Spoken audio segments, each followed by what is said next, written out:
the Dynamics GP Blogster here.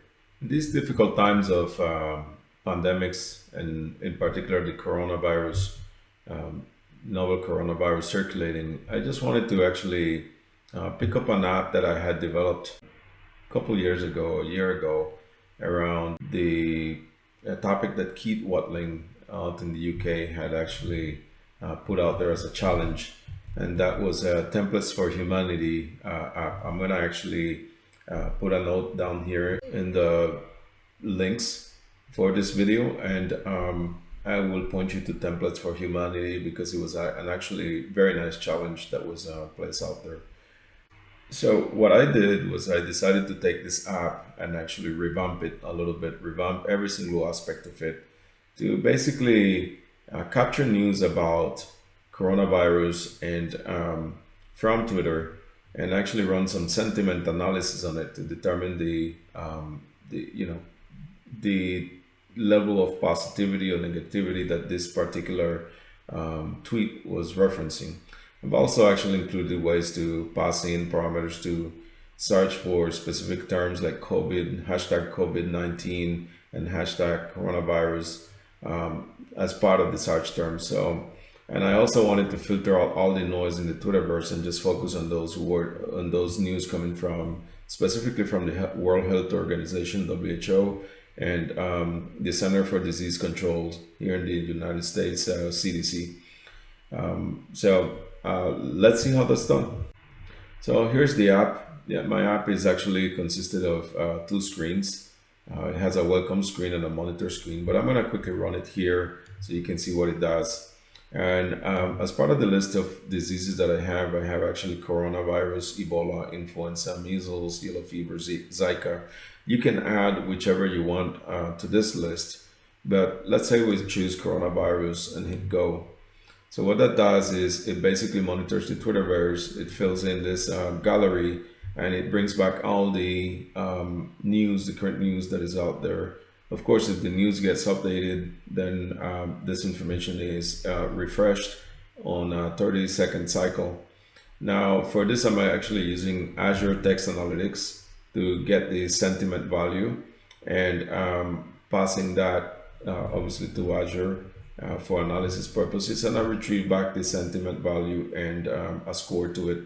I also have color coded the sentiment, so if it's above 7, then it's positive sentiment. If it's between 3 and 5, it's a neutral feeling. So like in this case, and if it's a negative sentiment, then it actually scores below 3.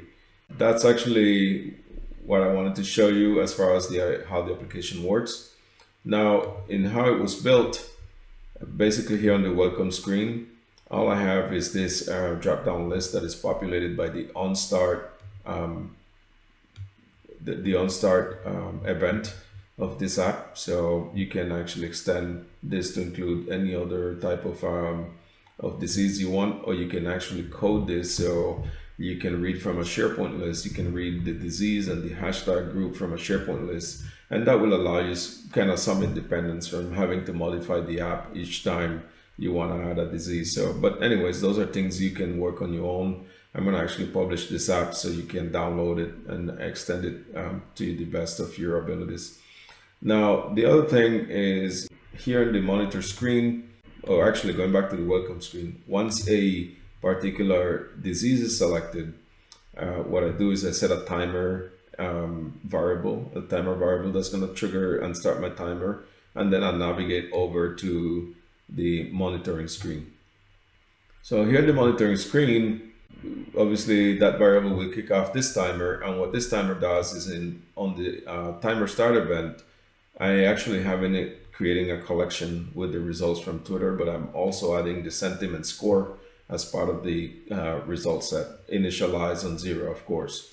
And then what I do is I use the update if statement to then go ahead and update the collection with the sentiment score, or update the sentiment score value by calling the text analytics function, the text sentiment v2.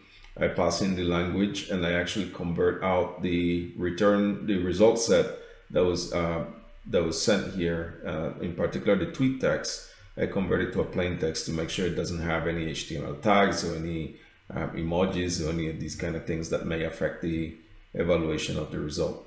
That's pretty cool, because then one of the other things that I do here is I then bind the gallery to the Twitter search and just pull in the columns that I need or the values that I need in the different fields, highlight some, color code some, leave the image so the user can know where the source of this information came from, and certainly the date and time of this particular tweet. Very simply put, this is a great way for you to leverage Power Apps, certainly leverage Azure Text Analytics to get a sentiment value and learn a little bit more about the Twitter connector. Now, if you go to data sources here, what you would do is you can set up the Azure Text Analytics. And remember that for that, you will need to go to portal.azure.com, and then you would add a service, you create a resource. That particular resource then is an AI machine learning resource, and here's the text analytics resource. And easily set, you can actually enter the name, the type of subscription. If you have several subscriptions, you can choose from that, where you want to host this particular service, the pricing tier. Like in this case, I'm using the free pricing tier. So this is the one that I created with a previous configuration that I'm using for text analytics. And then the resource group. So for that resource group, you can select the different ones that are provided or that you have configured in your environment. Once you do that, all you gotta do is click on create, and that service will then be created for you. Now, if you want to use that within your application, then you'll go to the data, text analytics, and basically that will create a source for you. You can, then set the values. Obviously, you'll be prompt for the key. That key, remember that you can pull it from when the service is created. So here I already have one that I've created before. So if I click on this will show you the key. You can copy out that key, copy out the endpoint, and then you're good to go. So that's all that's required from you in order to set up this particular connection. And then you can then use the connection within the event. Like in this case, I actually set it up on the on timer start, where I would call that particular text analytics the text sentiment v2 and pass in the language and the text. You can obtain more information by just Googling Power Apps and detect sentiment v2. So I think I have this right here, and you can use cognitive services in Power Apps. So that will give you some information about it. If you're looking specifically about the text sentiment v2, then you would find a particular entry that is more specific. But all in all, this is what I had for you. I hope you enjoyed this. I will post some links for you to download the app, and hopefully you leverage it and get to enhance it and get to use as much of it as you can. So thank you for listening, and see you soon.